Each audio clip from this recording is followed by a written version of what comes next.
Good morning, America. For our viewers in the West, dash to the finish line exactly 2 weeks until the final votes. Former President Trump campaigning in North Carolina, pushing false claims about the hurricane relief response, while Vice President Harris barnstorms 3 battleground states, with former top Republican lawmaker Liz Cheney talking about abortion, trying to make inroads with suburban conservative voters, as both candidates try to reach every voter who may still be up for grabs. We take a closer look at where they're focusing their attention for the final stretch. Overnight, Secretary of State Blinken touching down in Israel, and the latest on the ceasefire efforts in the Middle East. The latest on the investigation to the helicopter crash in Houston that killed 4 people. The collision with the radio tower caught on camera. New video showing the chaos after the gangway collapse in Georgia. Oh my God, where's mine? Some desperately hanging on to the railings. This morning, the 80-year-old reuniting with her hero. Back in action, Dolphins quarterback Tua Tagovailoa set to return to practice, despite growing calls for him to retire after suffering multiple concussions. I love this game, and I love it to the death of me. What he's saying about the risk, and if he would wear more protection. New development in the search for the Texas mother of 4 who vanished earlier this month after she allegedly got into a physical altercation with her husband. October turning up the heat. Literally, look at all those 80s. The record temperatures across the nation. Almost half the country in a drought. Ginger breaks down the impact. Before holiday travel takes off, the Points Guy is here with the Goldilocks time to book your next trip. And gentlemen, I am so proud of you. Samuel L. Jackson is suiting up for GMA. What are you gonna do? I don't know. Something dramatic, I hope. We hope so. And we're suiting up for an adventure. Ready. Showing you why this spot made National Geographic's Best of the World list for 2025. Live in Times Square, this is Good Morning America. This is indeed Good Morning America, and it is a busy Tuesday morning. It is. We have a lot to get to this morning, starting with the race for the White House. Exactly 2 weeks till the final votes. Our team has the latest on Vice President Harris and former President Trump. They've hit key battleground states. We're tracking the early voting in this tight race. Millions of Americans have already cast their ballots. Rachel Scott starts us off in North Carolina. Good morning, Rachel. George, good morning. Exactly 14 days to go. 37 states have started in-person early voting. The polling locations here in North Carolina just opened up. You can see this long line behind me. This state a must-win for Donald Trump's campaign. In the final stretch, his rhetoric turning increasingly incendiary against Vice President Kamala Harris as the former president still pushes false claims about the administration's response to Hurricane Helene. With the election only 2 weeks away, Donald Trump crisscrossing battleground North Carolina. And a very special hello to North Carolina. The former president surveying the damage from Hurricane Helene, still pushing false and debunked claims that the federal government diverted disaster funds to undocumented migrants. Officials warn disinformation has led to violent threats against FEMA workers, something Trump refused to condemn. If they were doing a great job, I think we should say that too, because I think they should be rewarded. But if they're not doing, does that mean that if they're doing a poor job, we're supposed to not say it? At his rally in Greenville, Trump promising mass deportations, vowing to invoke an 18th century law that allows officials to detain people from other countries that the U.S. is at war with. It was last used to justify Japanese internment during World War II. Think of that. 1798.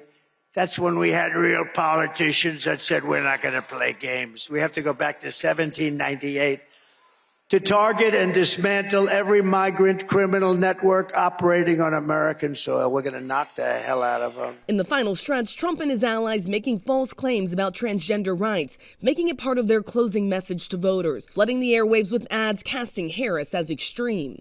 Overnight, Trump also accusing Harris of attacking religion, even after she visited 2 Georgia churches over the weekend. Very destructive to evangelicals and to the Catholic Church. And she is, let me put it this way, Ben, she is your worst nightmare. The former president trying to court Christian voters, just one day after making vulgar remarks about golf legend Arnold Palmer. When he took showers with the other pros, they came out of there, they said, oh my God, that's unbelievable.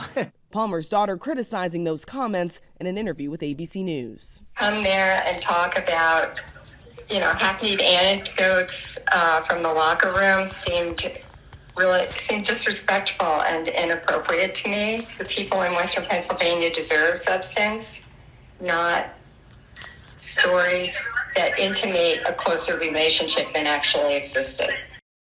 Palmer's daughter telling me those comments from the former president were extremely crude. As Donald Trump continues his blitz across the battleground states, Elon Musk has continued to hand out million-dollar checks to registered voters who signed his super PAC's petition. And this morning, there are now new calls, this time from former Republican officials who are calling on the Justice Department to investigate this. It, of course, is illegal to pay anyone to register to vote, Michael. Yeah, it sure is there, Rachel. Thank you so much for pointing that out for us. And Vice President Harris has been tearing through the so-called blue wall states. She hit all three on the same day with former Congresswoman Liz Cheney. Our chief White House correspondent, Mary Bruce, is tracking the Harris campaign from Milwaukee. Good morning, Mary. Hey, Michael, good morning. Well, with the finish line now just a sprint away, the Harris campaign this morning, well aware of just how close this race is trying to reach every voter who may still be up for grabs, making an aggressive play for those Republican voters who may not be satisfied with Donald Trump. With just 2 weeks to go in the race neck and neck, Vice President Kamala Harris barnstorming three key battleground states, Pennsylvania, Michigan, and Wisconsin, that could be key to her victory, trying to make inroads with suburban conservative voters who may be apprehensive to support Donald Trump. With her at every stop, her most prominent Republican supporter, former Congresswoman Liz Cheney. There are moments in the history of our country which challenge us, each of us, to really decide, do we stand for those things that we talk about, including in particular country over party. In the Detroit suburbs, Cheney reminding voters what Trump did on January 6th. And then he sat in his dining room and he watched the attack on television. He watched it. People pleaded with him to tell the mob to leave and he wouldn't. And he watched law enforcement officers be brutally beaten. He watched it. That's a depravity that, to me, I think to anyone who's taken the oath of office, makes someone absolutely unfit ever to be president again. And on the issue of reproductive rights, Cheney, a staunch opponent of abortion rights while in Congress, arguing some Republican states have gone too far and that Trump is to blame. I'm pro-life, and I have been very troubled, deeply troubled by what I have watched happen in so many states. Donald Trump at one point called for criminal penalties for women. Now, he's been now trying to sort of be all over the place on this issue, although he expresses great pride for what's happened. And I think the bottom line on this, as on so many other issues, is you just can't count on him. You cannot trust him. Cheney with this message to reluctant Republicans. It's not about party. It's about right and wrong. I would just remind people, if you're at all concerned, you can vote your conscience and not ever have to say a word to anybody. And there will be millions of Republicans who do that on November 5th. Now, after 11 straight days of events out on the campaign trail, Kamala Harris is spending the day in Washington, gearing up for another round of interviews in this final push to come. Her next big appearance out on the campaign trail will be her first time campaigning alongside former President Barack Obama. Robin. All right, Mary, thanks to you. We're going to get more from our political director and Washington Bureau Chief Rick Klein. The race is as tight as ever, and many have already cast their vote. Yeah, good morning, Robin. We have seen a huge number of Americans already voting. Almost 17 million people have cast their ballots, 10 million alone in the last week. As expected, the voting pace is down a bit from early voting 2020 when we had COVID disrupt so many things. But just to zoom in on a couple of states to draw some patterns, this is what we're seeing so far in Georgia in terms of the party breakdown. You're still seeing more Democrats than Republicans voting early, but a little bit less so than last time around. Republicans seem to be eating into the voting advantage early that they enjoyed last time around. A similar story in Pennsylvania, where we're seeing in-person voting set records. Again, there are more Democrats than Republicans voting,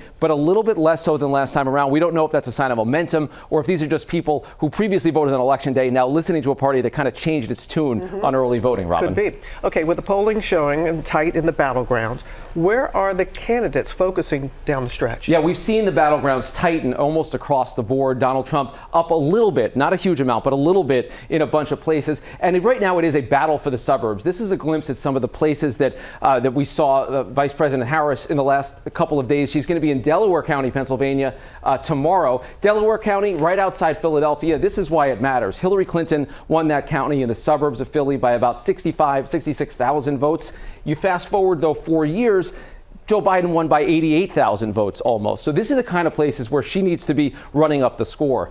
As for Donald Trump, he's going to be spending part of the day in Florida and then up in North Carolina, which was one of the most narrowly decided states in the country. He's going to be in a bluer part of a red state, but it was a very closely decided state last time around, and he's got to do what he can to hold on to states like that, Robin. It just breaks down to those counties. Very narrow indeed. Very narrow. Our thanks to you. Okay, Robin, we're going to go overseas now to the latest on the ceasefire efforts in the Middle East. Secretary Blinken touched down in Israel overnight to meet with Prime Minister Netanyahu. Our foreign correspondent Tom Sufi-Burge is in Tel Aviv. Good morning, Tom. Good morning, George. Yeah, Blinken already meeting with Israeli Prime Minister Netanyahu. They have a lot to discuss on Gaza. U.S. officials say they want to take advantage of the killing of Hamas leader Yahya Sinwar to push the conflict towards some kind of resolution, as well as focus on the lack of aid reaching the most desperate areas of northern Gaza, where the IDF has really escalated its operations amid desperate scenes and reports of heavy casualties. Blinken also focusing on the other major front in this war in Lebanon, again pushing for a diplomatic solution, but IDF operations there are also escalating.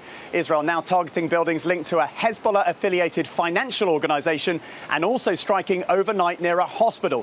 Crucially, Secretary Blinken will also be discussing Israel's plans to launch a retaliatory strike against Iran and the fear this could turn into all-out war between the two countries. Michael? Yeah, legitimate fear there, Tom. Thank you so much for that. Now to the investigation into the helicopter crash in Houston that killed 4 people on board. Its impact with a radio tower was caught on camera. Maria Villarreal is in Houston with the latest for us. Good morning, Maria. Hey, good morning, Michael. Still no word yet on the crash victims, but we do know that the field that this debris covered is about 4 acres from where we are standing. That's how wide it is. And right now, we also know that NTSB investigators will be back on scene this morning trying to figure out how this all happened. This morning, the NTSB now investigating that fatal helicopter crash in Houston that killed all 4 people on board, including a child. We're in the early phases of this investigation, so we're collecting all the evidence we can while we're here on scene. The privately owned Robinson R-44 helicopter operating an air tour flight just before 8 p.m. Sunday when it crashed into this 1,200-foot tall radio tower. The moment of the collision caught on video and surveillance camera, leaving behind burning wreckage. It got bright orange like it flamed, and it just crumbled. The fire department using drones to assess the scope of the damage. Our Houston station KTRK flying over the wreckage, saying the radio tower is hard to see, even during the day. It's not painted well, and the lights are not the strobes that some of the towers around town have on them. Now, this private helicopter didn't have a black box on board, but really this model is not required to be equipped with one. So right now investigators are trying to canvass the area and figure out if there are any other recording devices out there that can help them find that flight data information to help with this investigation. Robin? All right, Maria, thank you so much. We're going to turn now to the record October heat. Ginger is here tracking the temperatures, and Ginger, almost half the country is in a drought. Yes, we've got a lot going on here. The summer and fall really felt like it yesterday. Boston had a record high of 83. That's about 23 degrees above normal. Twin Cities was 30 degrees above normal. Minneapolis was 85 yesterday. Look at some of the other records from Hartford, Connecticut to Traverse City, Burlington, Vermont. All the numbers certainly feeling more like it would be August. And then look at this. It's all fun and games when you're warm until your business is impacted. This is just south of Philadelphia, a farm there saying that they've had to end their apple picking early, not just the heat, but they're praying for rain. We are in drought, nearly half the country in some level of drought. And some of these deficits are the driest to date that we have seen on record, like from Minneapolis to Philadelphia, Austin there. A lot of places get into that half-foot plus. And then today, we're going to do it again. 10 to 25 degrees above normal. A few records possible. Oklahoma City into Missouri. Over here, Philadelphia will go to 85. And in case you're wondering, Here's that winter outlook, looking much warmer than average, especially along the south tier of the nation, Robin. It really is looking that way. Okay, Ginger, thank you. Now to after one of its most successful seasons ever, WNBA players are opting out of their collective bargaining agreement. LeAnn and Allie is here with what that means and what players are hoping for. Good morning, LeAnn. Good morning to you, Robin. That's right. The WNBA just wrapped up a record-smashing season Sunday night when New York won the championship. Well, now the players have a new battle, this one off the court, as the Players Union is opting out of its collective bargaining agreement early. They're demanding higher pay and better training facilities. Rookie stars like Caitlin Clark and Angel Reese help drive TV viewership and attendance to all-time highs. And new media rights deal, it could earn the league $200 million per year. But the league's big stars are not earning big money. Clark and Reese made about $70,000 salaries. Many players compete overseas in the offseason or rely on endorsement deals to make money. Now, the president of the Players Association says opting out of the contract is about claiming our rightful share of the business we've built. And a source told ESPN players are prepared to negotiate for as long as it takes. The players and the league have to sort out a new contract by the end of the next season in 2025, or they risk a lockout, and that means no play. Guys. We do not want that to happen. All right, Rhiannon, thank you. Yeah, Robin, exciting night in Monday Night Football. Real Reva's here. Start with Lamar Jackson. Certainly will, George. Good morning. Lamar Jackson is a two-time NFL MVP, and right now he might be playing the best he ever has. How's 5 passing touchdowns on the night for the Ravens quarterback? He torched the Tampa Bay Buccaneers. Here's one to running back Derrick Henry, who's having a resurgent year. Henry also rushing for 169 yards. Here's a bunch of them right there. He is leading in the NFL. He is so big. He's like Michael Strahan size, but that fast. Nah, he's bigger than me. The Ravens are coached by John Harbaugh. They beat the Bucs 41-31 for their 5th straight win. It wasn't the only loss for Tampa. Wide receiver Mike Evans, who caught his 100th career touchdown in the first quarter, left later on with a hamstring injury. That was a tough scene. And then with just seconds left in the game, receiver Chris Godwin was carted off the field with a left ankle injury. It appeared to be so severe, ESPN wouldn't show the replay. And in the second game of the Monday night doubleheader, John's younger brother Jim Harbaugh was back on the sidelines with the LA Chargers wearing a heart monitor after he experienced an irregular heartbeat during his team's game last week. Last night's result, enough to give anyone agita.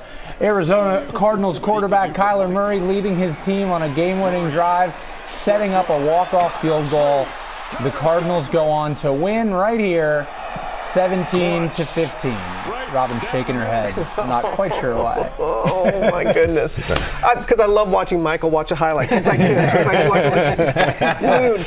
You know, I love my football, right? Yeah. I know that. Nothing wrong with Reminiscing. that. Yeah. Thank you, Will. And coming up, Dolphins quarterback Tua Tagovailoa set to return to the field this week after his latest concussion.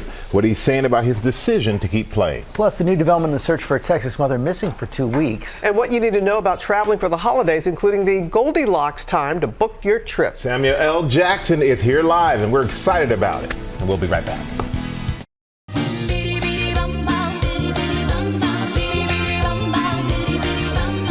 Back here on GMA, you can't help but smile along with Selena as she sings Bitty Bitty Bum Bum, the late queen of the Hana music, being honored with the National Medal of Arts. That's the highest award given to artists, a testament to her enduring impact on music. Other honorees include Missy Elliott, Queen Latifah, Eva Longoria, Spike Lee, and Steven Spielberg. Great lineup there. Well, a lot of headlines right now. Exactly 2 weeks to the final votes, more than 15 million Americans have already voted. 10 million plus of them in the last week alone. As expected, the voting pace is down from early voting in 2020 when COVID upended voting patterns across the country. Also right now, TGI Fridays is reportedly preparing to file for bankruptcy protection. Bloomberg reports the company is seeking new financing after failing to turn itself around. The casual dining chain has been hurt by tighter budgets and customers' preference for faster food. And if you want to see the Yankees-Dodgers World Series in person, here are the least expensive seats for Game 1 in Los Angeles on Friday. They're going for more than $1,000 on resale sites, and this will be the 12th meeting of these two franchises in the Fall Classic and the first since 1981. Give me a good one. Yeah, you give me a gift if you want some tickets. I guess not. And we got a lot more ahead, including NFL quarterback Tua Tagovailoa returning to the field after his third concussion as a pro. That is coming up, Robin. But right now, Michael, the expanding search for a missing Texas mom. Police are searching a wooded area outside San Antonio for signs of Suzanne Simpson, who they say disappeared after an altercation with her husband. Janae Norman is here with the latest for us. Good morning, Janae. Robin, good morning. This is one of those awful stories. Her husband, Brad Simpson, is already behind bars, held on a $2 million bond. Now, he's not charged in her disappearance, but for that alleged altercation. His lawyer calls the charges ludicrous. This morning, a new twist in the mysterious disappearance of Texas mom Suzanne Simpson, who vanished earlier this month. Authorities now focusing search efforts on a wooded area just off a highway outside San Antonio. Authorities combed through a nearby landfill for days, searching for the missing 51-year-old mother of four, but didn't find any trace of Simpson. So you search and follow leads as they come along, and however long it takes you to exhaust them. Officials releasing this, the last known photo of the San Antonio realtor outside a dinner club she attended with her husband. The photo was taken just hours before reports alleging she and her husband, Brad, got into a physical altercation near their home. An affidavit describing a neighbor telling authorities they heard screams and actually saw the couple fighting, adding that an hour later, they saw Brad Simpson driving off in his truck, returning an hour or two later. I don't understand why it happened. It wasn't part of their life. Suzanne's mother, Barbara, says she spoke with her daughter just an hour before she was reportedly last seen. She called me up and told me the things that Brad had done to her physically. Simpson's husband, who reported her missing, later arrested. He's not been charged in her disappearance, but he is facing charges that include family violence and unlawful restraint, and a federal gun charge for the unregistered short-barrel rifle investigators say they recovered while searching the home. Police say he's been uncooperative with the investigation. Brad Simpson's attorney telling the San Antonio Express News his client intends to plead not guilty and that the case against Simpson is, quote, theater to incapacitate him to keep him in custody. Now, his lawyer also says that witness is not credible. Simpson is due back in court November 13th. But, guys, this is one of those cases where every detail you hear is more disturbing than the last. It sure is. Yeah. Okay, Janae, thanks very much. Mm-hmm. Now to Miami Dolphins quarterback Tua Tagovailoa. He's set to return to practice this week after suffering a concussion, being sidelined for a month. This is his third concussion since entering the NFL in 2020. Victor Kendo has the story. Good morning, Victor. Good morning, George. Tua Tagovailoa said that he never considered retirement, spending the last month meeting with several neurologists who he says all cleared him to return to football. This morning, Dolphins quarterback Tua Tagovailoa returning to football after being sidelined for weeks because of his latest concussion. I've been symptom-free from the next day after the game on. Medical experts clearing Tagovailoa to return to practice Wednesday, aiming to suit up against the Arizona Cardinals Sunday. The medical experts have deemed it safe for him to return. So I don't mess with timelines or try to overcook or forecast. You lean on experts. Despite growing calls for him to retire after suffering multiple concussions, Tagovailoa determined to keep playing. I love this game, and I love it to the death of me. That's it. He suffered his third known concussion in the NFL on this play 1 month ago. Tua steps up, he's going to run for the first down and takes a shot at the 6-yard line. His fingers appearing to curl, going into what is known as the fencing response, an immediate sign of neurological trauma. During the 2022 season, he suffered 2 concussions, including this one Christmas Day. Tagovailoa's head appearing to bounce off the turf on Monday, seeming to downplay the risks of returning to play. There's just risk in any and everything. I'm willing to play the odds. The 26-year-old also said he would not wear a Guardian cap, a soft-shelled helmet cover that some experts say helps protect against concussions, as worn by teammate Devon Achane in last Sunday's game against the Colts. Will you wear a Guardian cap? Nope. Why? Personal choice. What we are concerned about is not whether necessarily or not he can go back to play now, but what about his future? Repetitive concussions, repetitive subconcussions can translate to long-term outcomes. And the more people play football, the worse outcomes later in life. Do I want to be known for this? No, I don't, but that's the cards I've been dealt. We put one of the Guardian caps on top of this helmet. You see all that extra padding. Some experts say that this can reduce the force of impact. Tua said that he will not be wearing one, calling it a personal choice. But he did add he knows he needs to play smart. Guys? Yeah, look like he's all in, huh? When you want to play, you want to play. I understand it's a hard decision to make. But to hear him make the statement like that. Yeah. The Guardian cap may not be a bad idea, though. But it's his decision. Now, GMA with an unexpected travel crunch. The TSA said this past Sunday was the 8th busiest day ever at airports across the country, with nearly 3 million people screened. The Points Guy managing editor Clint Henderson is here with the latest on travel. Clint, welcome to GMA. Thank you for being here. And usually this is the calm time before the holiday season. So why are we seeing so much travel right now? What is that going to do to prices? One of the messages that we've been putting out for years is travel during shoulder season, travel during the fall. It's less crowded, it's cheaper, and I think that message has gotten out a little too well. Now everyone's traveling. They're extending the summer season all the way into September and October. You also have some new research about travel habits? Yeah, we just published an article today at the Points Guy. Fascinating details. It shows that over half of Americans are traveling for the holidays, and they're willing to pay more for convenience, which is another interesting factor that we found in this research. Okay, so holiday travel. What is a so-called Goldilocks period? Well, we're in it. It's time to book. So really, you want to book before prices are high, way out in the schedule, and then right before they start climbing ahead of the holidays. So right now, prices will start climbing soon. You want to book your Thanksgiving trips now. You want to book your Christmas trips by Halloween. Every day after that, you can actually watch prices increase every single day. So we're in Goldilocks period. It's time to book. I still have to book my Christmas travel, so I have until Halloween, you're saying? You have until Halloween. Okay, good to know. Maybe mid-November if you're lucky. All right. And what about gift cards? You say you could save on travel with gift. You're saying you could save on travel with gift card. Plus, it's also a good thing for a gift for the holiday season. Don't book a trip for someone for Christmas. You want to get them to weigh in first. I like to print a boarding pass and then wrap it up as a gift and say, we're going to go somewhere you pick. But you can get discounts on gift cards at places like Costco, Alaska Airlines, Southwest. They often offer discounts, 10% off flights. It's a great way to give the gift of travel.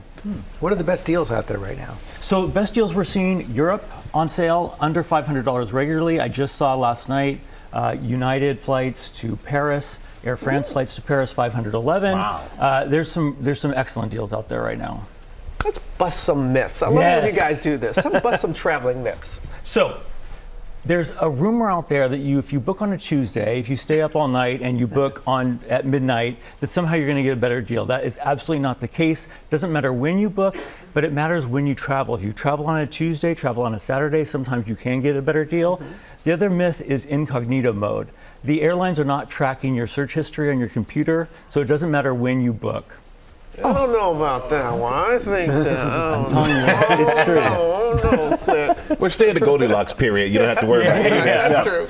But what happens? You book a ticket, then the price drops. What can you do? So the great news is the pandemic, the airlines have gotten much more liberal with giving you trip credits or even refunds if you want to cancel. So if you see that price drop, go back to the airline and say, hey, I found a cheaper price. They'll either give you a trip credit, and if they won't, then cancel the ticket and rebook.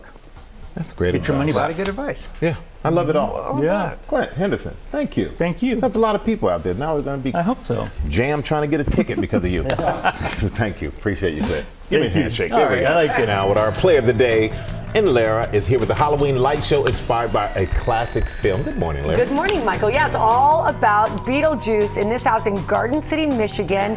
And as Michael Keaton's undead yet debonair zombie would say, it's showtime. Every year, Kyle Bostic and his wife Christina go over the top with their decorations, you think?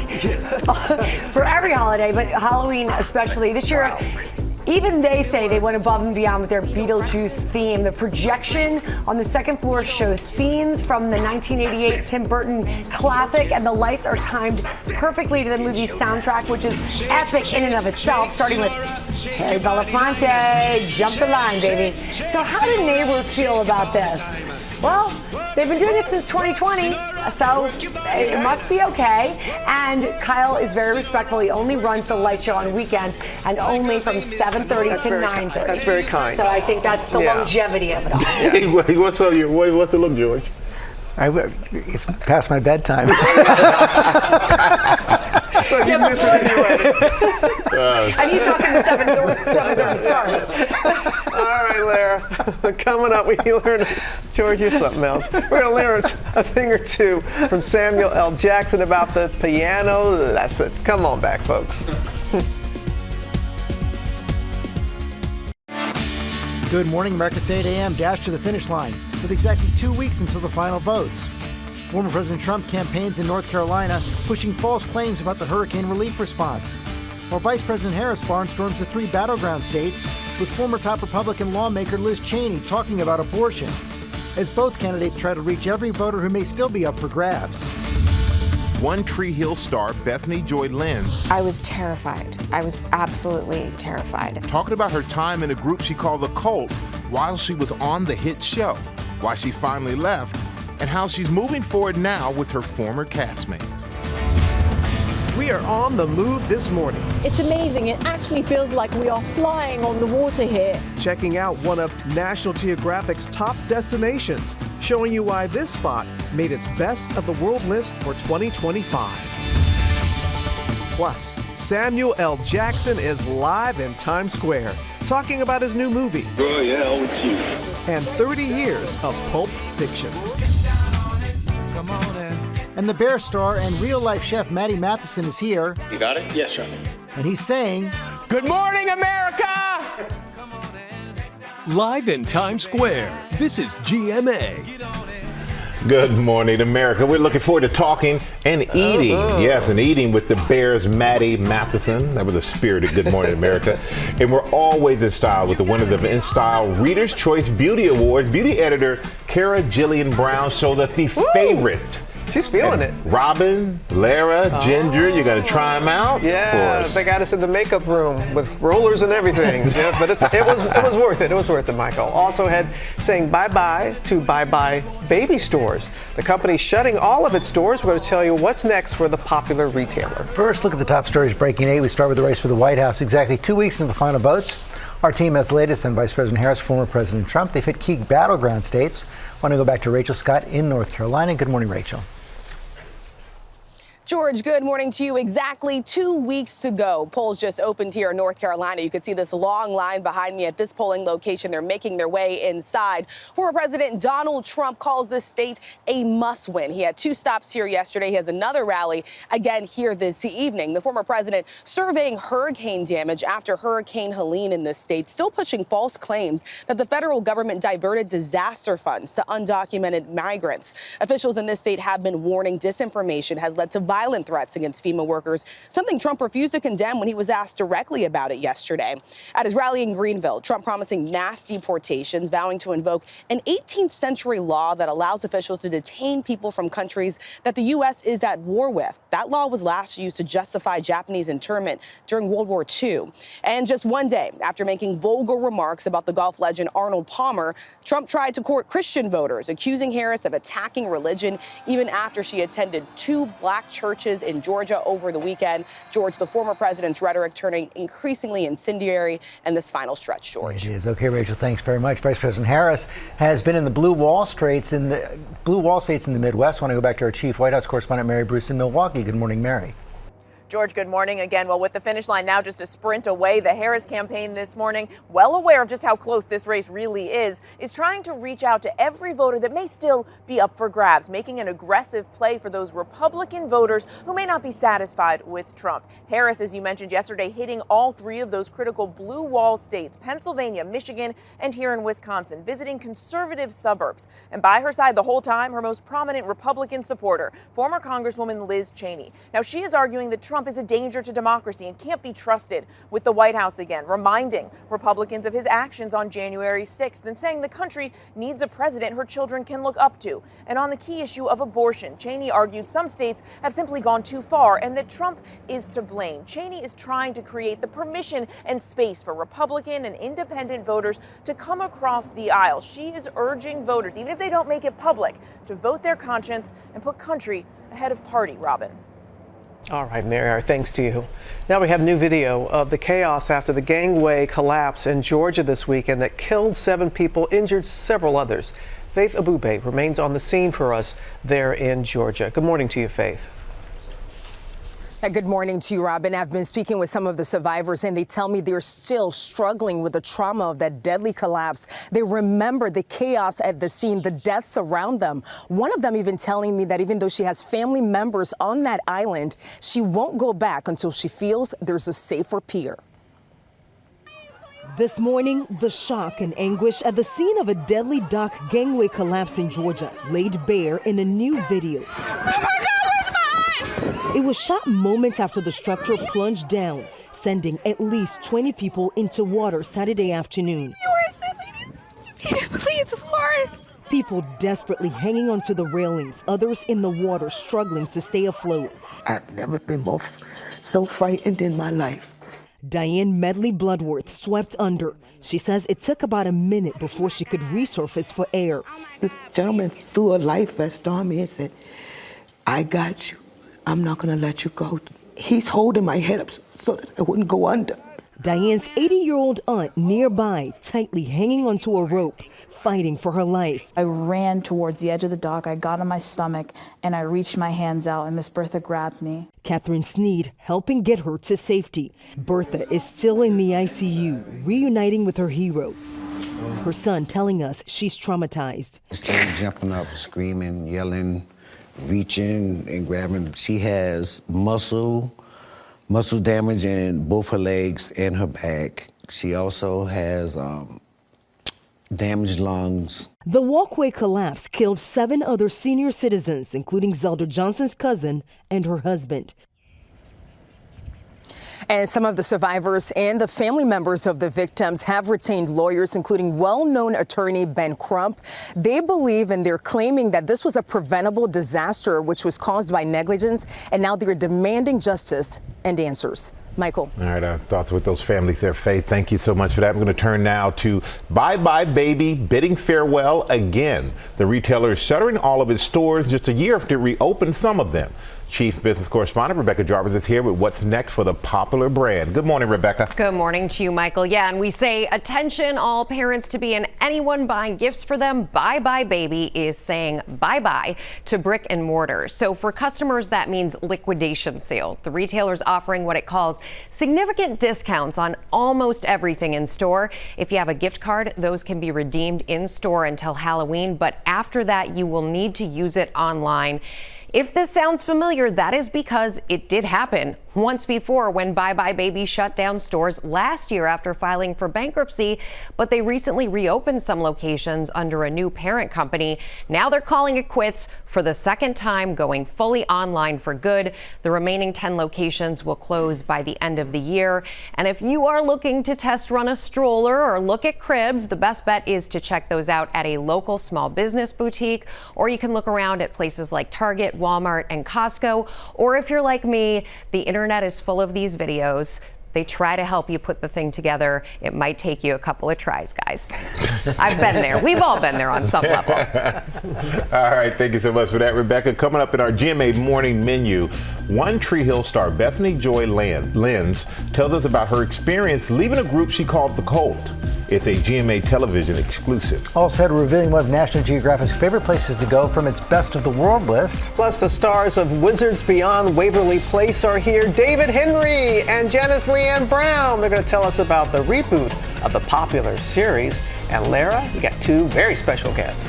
Very special, Robin. I'm with the man who made Le Big Mac famous, and then a chef who doesn't play a chef on The Bear. Samuel L. Jackson and Maddie Matheson are with us today, coming up on Good Morning America. It's going to be a great morning.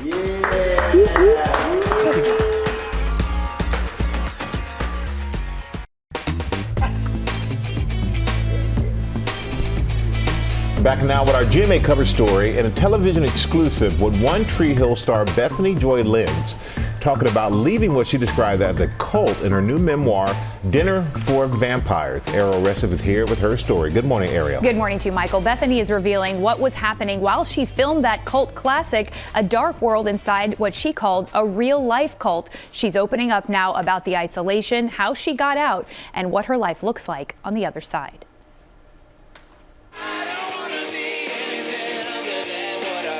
She starred as Haley James Scott on the teen drama One Tree Hill. But in her new memoir, Dinner for Vampires, life on a cult TV show while also in an actual cult, Bethany Joy Lenz opening up about life as part of a group that members called the Big House Family. It was just a home group Bible study, and then it morphed with the entrance of a pastor from another state. I think he just saw a lot of young professionals and got dollar signs in his eyes and went, oh, I know what I can do here, and began a very long, it was a long game con. It was a long game manipulation, and after about a year, I was totally entrenched in it. Lenz married a fellow member of the group, splitting her time between the Big House in Idaho, where the group was located, and the One Tree Hill sets in North Carolina, where she played a happy wife and mother. She says her TV marriage was much happier than her real-life relationship. We got married last night. He was always just like kind of a friend, brotherly person to me who I really love and care about. But I know in my body there was this constant back and forth and this awareness that I am capable of butterflies and feeling excited and feeling loved and engaged by another person, and it's not happening in my marriage, and it never did. Lenz eventually leaving the group and her marriage too, in search of a better life for her daughter. I left because of my daughter. I left because it was time. I remember having this thought. I said, I don't know what's wrong with me and why I will allow myself to be treated this way. But there's no way in hell I'm going to allow this to happen to her. We got to get out. But as she struggled to start over, Lenz says she realized $2 million she had made on One Tree Hill was unaccounted for. Yeah. I really don't know. I don't know if it's buried in a hole somewhere. I don't know if it's all just been spent. Today, the 43-year-old is forging new connections with old friends, back together with her One Tree Hill family, hosting the podcast Drama Queens. We didn't make those connective points when we were younger for various reasons, one of which being I was in a cult, and so it was harder for me to make connections with people. But yeah, I'm really grateful that the opportunity came back around. And you saw her there with her castmates. Bethany says she was initially embarrassed to reconnect with her old friends after missing so much, but she says that many of them have welcomed her and her daughter right back into their lives with open arms. Now she's hoping to help others trapped in unhealthy situations. Guys. All right, Ariel, thank you for that. And Dinner for Vampires is on sale now. And for more with Bethany Joy Lenz, check out the latest episode of Pop Culture Moms wherever you get your podcast, George. Okay, Michael, now we're taking on an adventure from our friends at National Geographic Travel. This year they have a spot they have named as one of the best of the world. Lama Hassan had the chance to go there and is revealing it first here on GMA. Good morning, Lama. Yeah, good morning to you, George. That's right. National Geographic has just released their highly anticipated annual Best of the World list for 2025. So naturally, we had to go check out one of their top destinations. We ventured to see Sweden's stunning Stockholm archipelago. The Stockholm archipelago, some 30,000 islands and islets scattered over the Baltic Sea, full of wild, rugged beauty. And we're heading out, ready to explore them with a special friend. Stockholm archipelago, here we come, let's go! It's easy to see why National Geographic chose this place to be on its Best of the World list for 2025. Welcome to the stunning Stockholm archipelago. Getting there is half the fun. You can choose how: speedboat, ferry, sailboat, and kayak. Why am I doing this? But more on that later. If you're lucky like us, you can try this new electric hydrofoil. It's amazing. It actually feels like we are flying on the water here. Once out in the archipelago, it's a truly special experience. There's a new trail here. It's called the Stockholm Archipelago Trail, and it spans 167 miles and connects 22 islands. Nat Geo's editor, Starlight Williams, says there's something for everybody. Hiking, swimming, relaxing, communing with nature. Let's talk about why we're here. We're in Sweden, beautiful Sweden, because the Stockholm Archipelago has been chosen by National Geographic as one of its top destinations. Yes. Tell us why. This place is amazing, right? With over-tourism such a big conversation happening right now, we're looking for places that have the space, but are also caring about future generations. We're looking for places that are sustainable, eco-friendly, and creating an idea that they know that the next group that wants to come in has somewhere to see and experience as well. Visitors can even settle in overnight. Just look at this place. Glamping style. This is a great spot for what the Swedes call fika. That's a cup of coffee and a sweet treat. I'm not going to say no. And we couldn't leave without Smell you later. trying one more thing. I'm rubbish at this. Kayaking. There we go. You're a natural.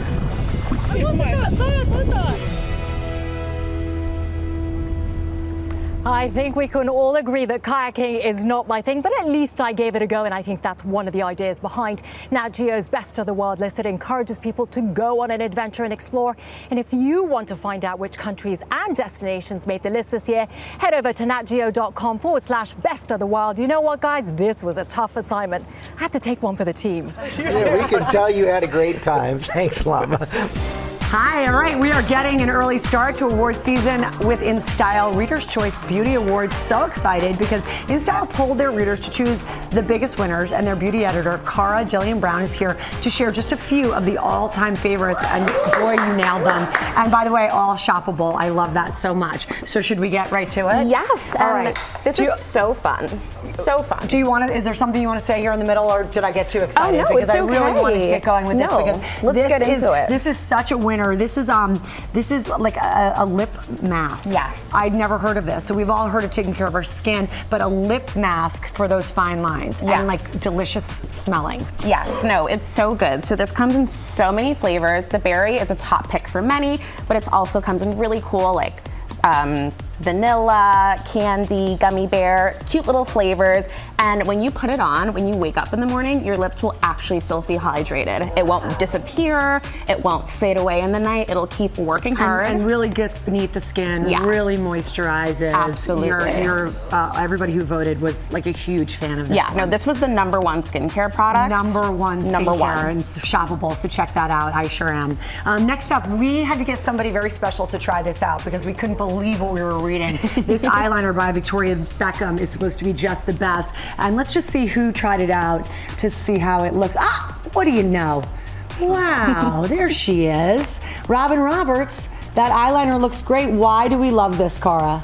We love it because, I mean, Victoria Beckham, she's gonna do it right. It is a kajal eyeliner and it is so creamy, so easy to put on, easy to blend. One of our readers, Kim, says this is the best eyeliner ever. And that's the fun about this awards.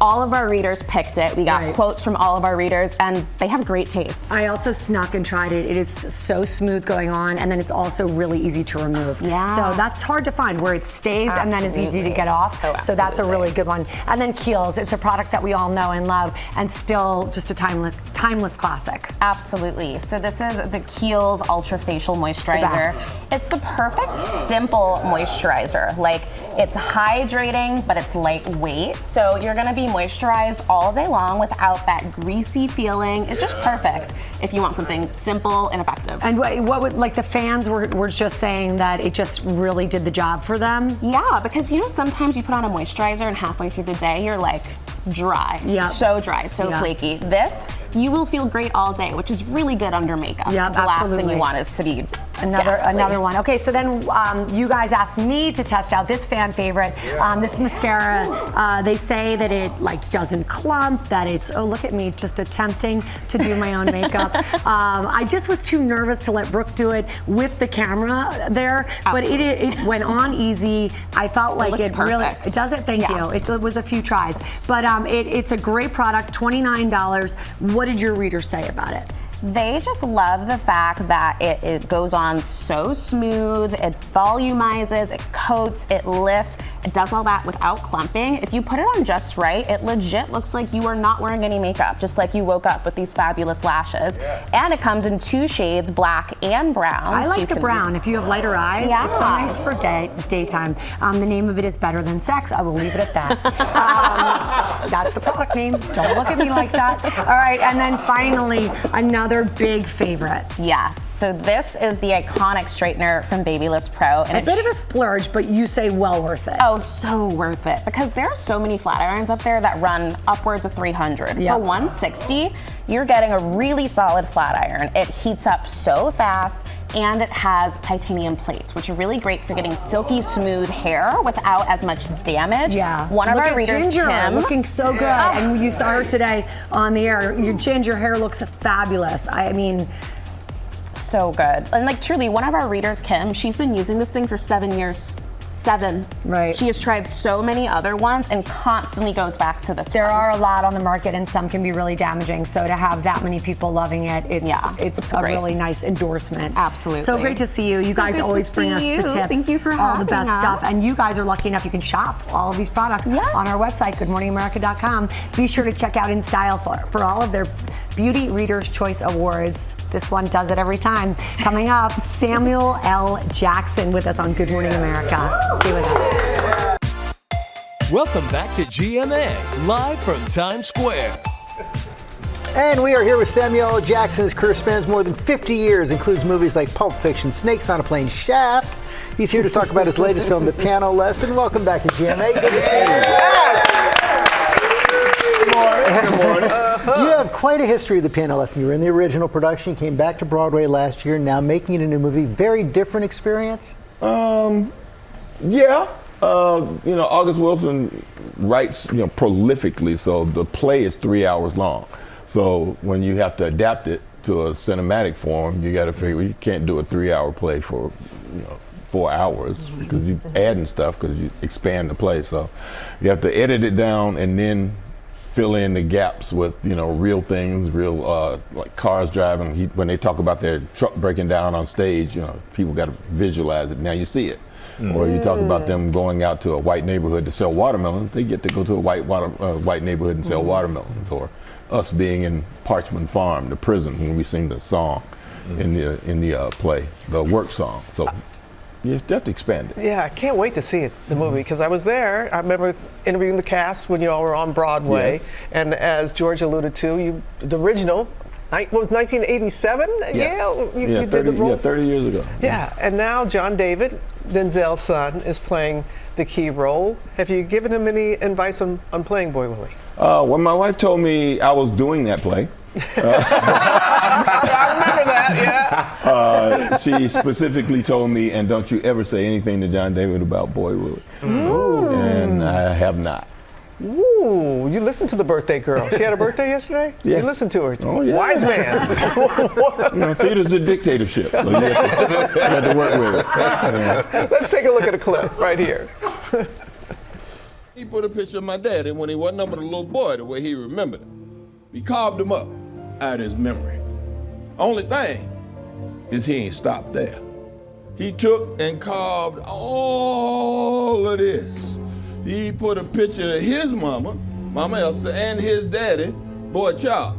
And on the side here, that's when him and Mama Bernice got married. They called that jumping the broom. Yes. So you just said John David is in the movie. Denzel's a producer on this. Yes. Plus, this is really a Washington family affair. Yeah. Right? There's other children involved as well. Daughter What was Katya is a line producer. She's there making sure we do everything right every day. Pauletta and Olivia, his sister, are in the cast in different places also. So that dynamic was and Malcolm directed it. Unbelievable. Yeah. Wow. And you've done so many incredible films, so many memorable films. But 30 years, Pulp Fiction. 30 years, I can't believe that. But you can still see that you can still recite some of the lines from the movie. And of all the fans and people who come up to you Is there one PG? Is there one PG line that you can, recite back to you the most when they see you? Well, people still ask me what do they call a quarter pounder with cheese in France. That's the classic. That's always that. When I'm going through TSA, sometimes guys go, "What's in your wallet?" And I always say, "Well, my wife's hand." You're brutal. You're gonna be in trouble when you get home, son. She knows I say that. And she goes, "You tell them." Yeah, exactly. You're also working on a new project called The Beast. What can you tell us about it? The Beast is going to be a film. I think I go to Spain next week to start this movie. It's the president and a Secret Service agent in a car, which is the Beast. presidential car, which is known as the Beast. And apparently there's a revolution of some sort going on outside the car, and I'm trying to get the Air Force One to get to the president's wife. Ooh. So, I like and it. there's some weaponry in the car. Things are coming up out of the trunk, and some rays that come like a out. good fit. Yeah, stuff. But it's gonna be fun. But just me and Joel Kinnaman in this car. Oh yeah. And So. more Nick Fury in the future? I would like to think so. Well, us too. I have no idea. But you just can't say that. No, I don't know. I mean, Marvel Universe is changing in an interesting sort of way. So they're bringing all these other characters in. But Nick Fury's not dead. I'm on that spaceship with my alien wife, hanging out, waiting on the call. But Frozon's coming back though. That's the good news. So we are probably doing an Incredibles 3, I hear. So that'll be great. There are few that can do what you do. And that is the range. Yep. I mean, just think about all the different projects that we've talked about that you've been a part of and you're going to be a part of. Is that important to you as an artist to be able to have that kind of range? It's important as an actor to be able to expand, the experiences that you have. So I always imagined that I could do, theater, TV, and film at various points. Because there was a time when if you were a movie star, you can't do TV. That's right. Because people won't pay the money to come and see somebody they see every day in their homes. So that's all changed with streaming and everything else, and making mini-series. I had a great time doing the series that just ended last week, Fight Night. In Atlanta, which was really great. We had a good time doing that. So it's real important to be able to go back and forth. 'Cause I still love the theater. So when I was doing that Broadway show, it was great for me. You come to 8 shows a week. That's what I did when I was here. When you're a kid coming up in the theater, you get strong. It's like playing sports. You get in shape so you can do a 3-hour play 8 times a week, sometimes twice a day. So that's great, and you have a live audience. You got that energy going back and forth between you and them, which is very different than being on a set where people just watch you. Yeah. And they may react a little bit, but. Yeah, we get that too. With our they may react. Eddie always Thank you for coming in. Thank you for having me. Piano Lesson is in select theaters November 8th. Streams on Netflix November 22nd. After the exciting end to the WNBA season with the New York Liberty crowned champions, now fans gearing up for the NBA, which tips off tonight. And Philadelphia 76ers stars and 2023's most improved player, Tyrese Maxey, joins us. And the crowd goes wild. Tyrese, whoa, you're feeling alive. And that's coming from Knicks fans, so that's respect right there. I know. So what have you been doing to get ready for the new season? Yeah, first of all, I'm just blessed to be able to play another season, man. It's to be healthy at the beginning of this season, and I'm just extremely happy for that. But on the court, I've just been preparing just like in the weight room a lot. I played in the Knicks series last year, and it was extremely physical. And that was my first time kind of being a featured player in a series like that, where teams kind of key in on you. So I knew I had to get my physicality up. I had to get my weight training up. So that was one thing. And then mentally, man, I just want to think the game better and use my mind more instead of using my physical tools and my gifts.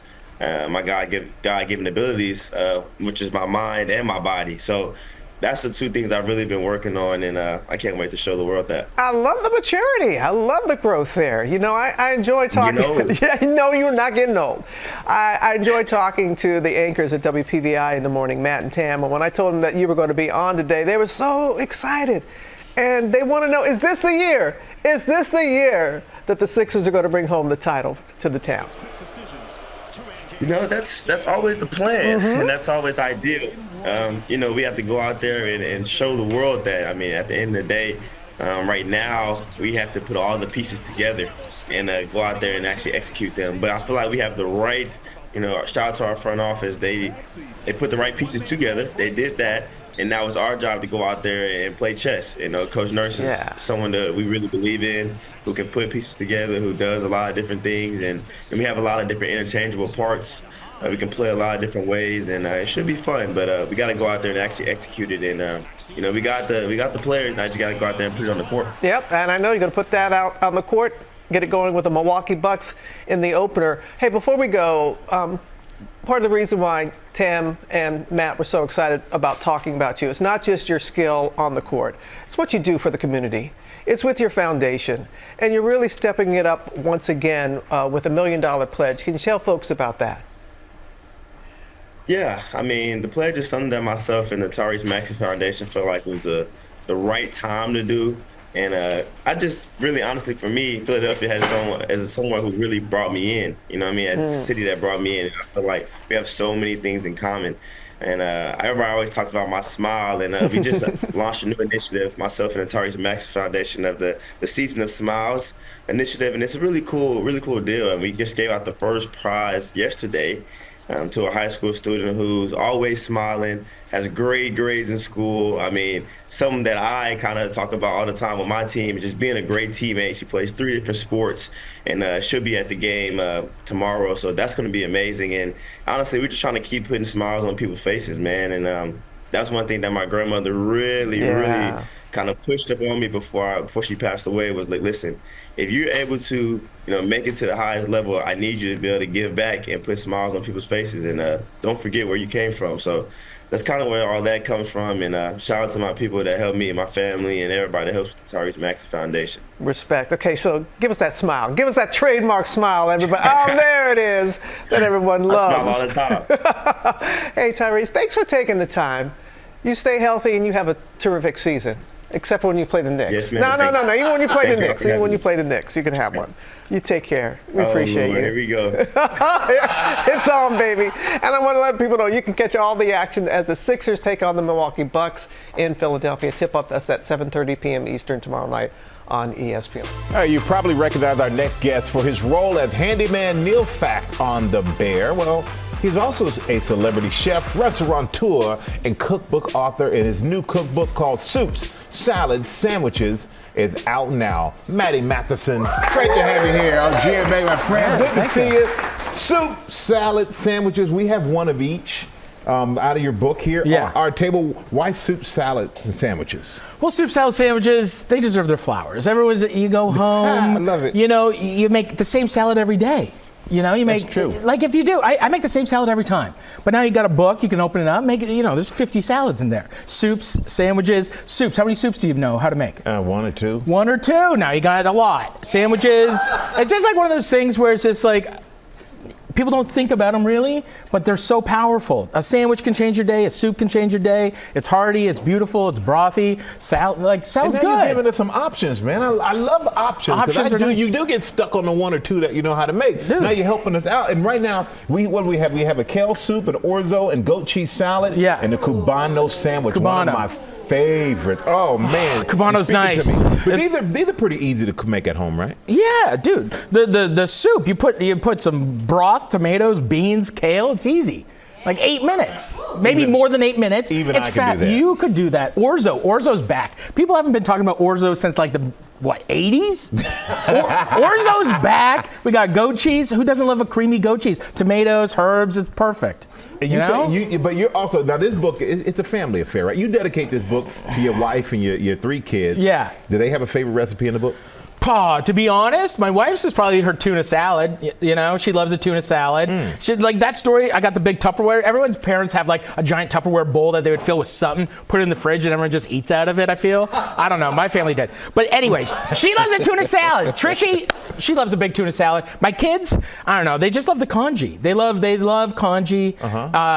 We make congee for breakfast all the time at home, and they love it. They eat tons of it. It's good for you. We make it with fresh chicken stock and beautiful rice and whatever. I don't know. It's amazing. And something that everyone loves, your show, The Bear. The Bear, it's nice. Emmy winning show, man. Yeah. But you didn't want to play a chef on the show. Well, you know, it's a bit much. I'm like, I need to, like, if I was a chef, it's like, why would I want to be a chef? And then Chris is like, no, we want you to be the handyman. I was like, perfect. I don't know how to do anything. I'm an artist. I don't know how to fix stuff. Like, what is that? But are there any storylines in the show based on what you've experienced as a chef? I think there's moments in time. There's some thinking. And there's things that are happening. I think it's, once again, like I go into the writer's room, I talk to them, I share stories, they take them and make them into the show. You know, like it is, you know, restaurants are wild sometimes, you know? Yeah, we see that from the show. It's intense, man. Well, the show's a bit, you know, it's TV, guys. This is very intense. I love it, though. But you know, you have a lot of guests, great guests on the show. Yeah, John Cena, who played a member of your family. My big bro. Your big bro. My big brother. Who else would you like to see a member of the Fat Clan? You know, Mom and Dad, I've been saying this well, I haven't been saying this. This is the first time. This is the GMA. I'd like to see Kurt and Goldie. Mom and Dad. Goldie, Mom. I don't know. I feel like they're nice parents. I think that they would be good. Wouldn't That's they? actually a good call. I agree with that. They would like We're us. We're going to put a poll out there. Let the viewers vote. I like that. But you know what? Congrats on the book, man. This is great. Soup, salads, and sandwiches. So today. I'm going to tear that Cubano out. Dude. All right. And you guys, you're at home. You can get these recipes for these dishes on GoodMorningAmerica.com and Maddie's new cookbook, Soup, Salad, Sandwiches. It is available right now. To the world. To the world. Yeah. Coming up, the stars of Wizards Beyond Waverly Place are here. When we come back with more GMA.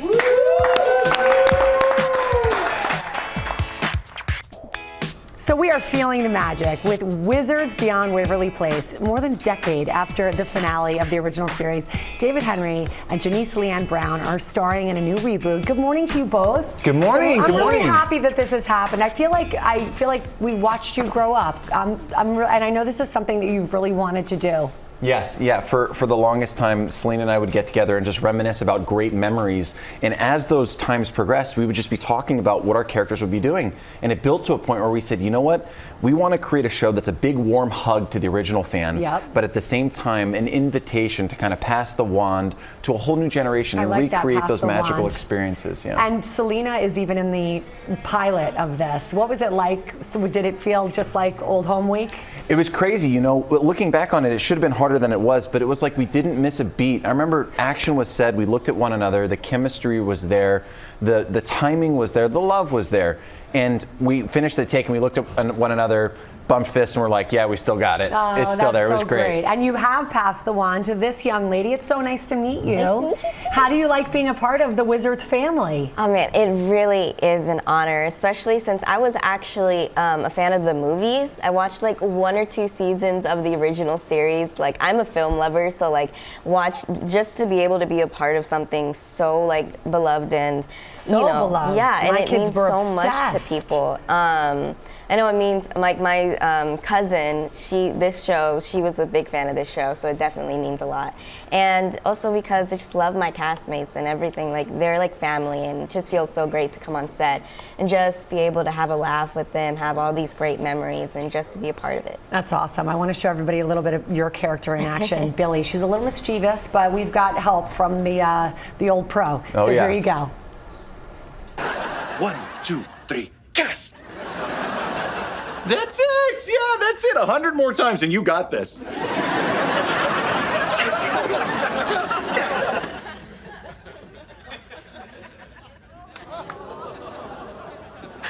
Which one are you chooses?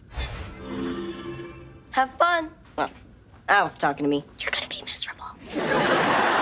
Oh, David, it must just feel so good. It feels great because that spell right there was one from the original show. Yep. Like, we really do want this to be a hug to the original fan, truly. So there's lots of things that tie in back to the original show. Well, congratulations on the new reboot, and great to see you again. Everybody do much. check it out. Wizards Beyond Waverly Place premieres next Tuesday, October 29th on Disney Channel, and the next day on Disney Plus. We are guaranteed to put a smile on your face with this photo right here. Yes! Put a smile on my face.